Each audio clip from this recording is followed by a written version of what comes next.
So the fear can drive me to, okay, if I just start this thing, I'm gonna feel a bit better, so let's do that.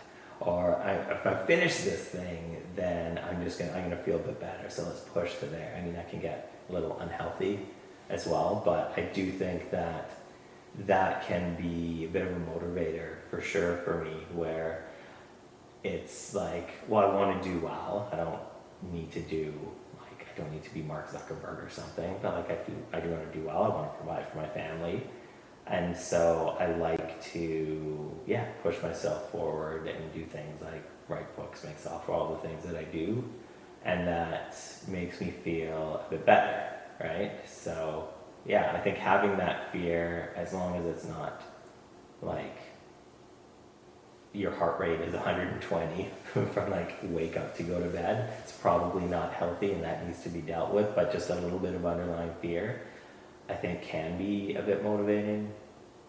That's interesting. So when you